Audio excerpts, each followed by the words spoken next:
name's Claire Chisholm and I'm here to help you find your connections to World War I. A few years ago I was part of the Victorian Spirit of Anzac Prize, which saw me go to the other side of the world, and I got to see the grave of my great-great-uncle. Before then I didn't know that much about my family history. Now I'm on the Victorian Anzac Centenary Committee, and we're looking at how all Victorians can find their connections to World War I and this significant time in our history. In one way or another, almost everyone living in Victoria has a personal connection to World War I. It might be through a distant relative, like a great-great-uncle, through a family heirloom, or your connection could be through the town that you were born in, the place that you work, or a sporting club that you're involved with, or even through the home that you live in. It could be through the country that your family came from originally. So how do you and your family and community find and strengthen your local World War I connections? Let's find out.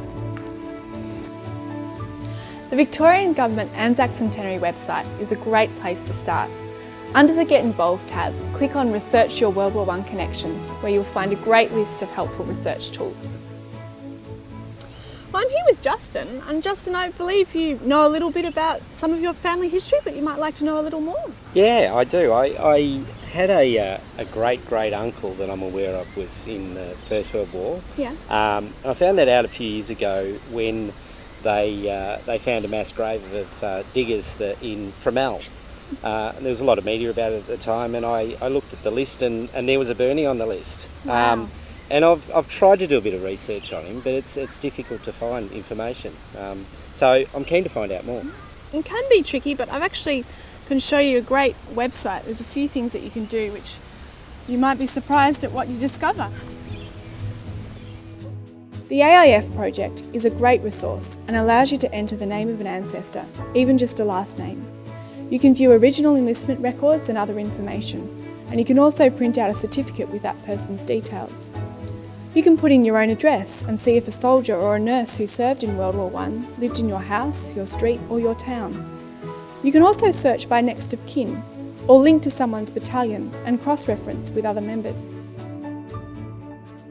Obviously found out some things you didn't know today, so I definitely encourage to spread the word and maybe get your friends and family to have a look as well. I'll certainly be telling my family. And even your neighbours, you never know, they'll have someone in their house as well. I saw my next door neighbour's house was there, yeah. Oh, well, absolutely. Great. Well, you'll have to let them know. Fantastic, thank you. You're Appreciate welcome. it.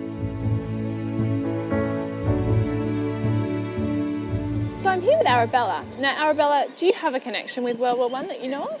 Yeah, so my great-great-uncle fought in Gallipoli and died in Gallipoli. Oh, and is that all you know about him? Yeah, that's all. Well, why don't we see if we can find him on the website and learn some more? The Australian War Memorial is another useful site with similar information, but it's also great for finding the service details of ancestors, including the embarkation details and the Red Cross record, plus any honour and awards, photos, letters and diaries associated with them.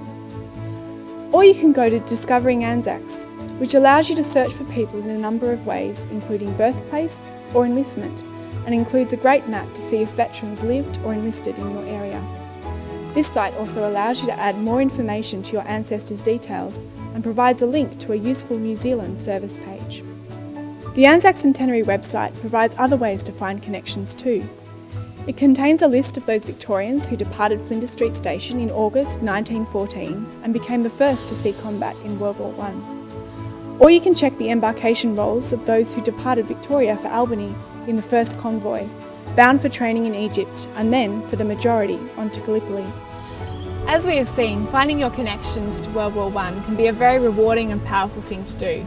But don't just keep it to yourself. You can share your World War I connections on the Victorian Anzac Centenary website for others to enjoy and to learn from. You can also join the conversation on the Victorian Anzac Facebook page and on Twitter.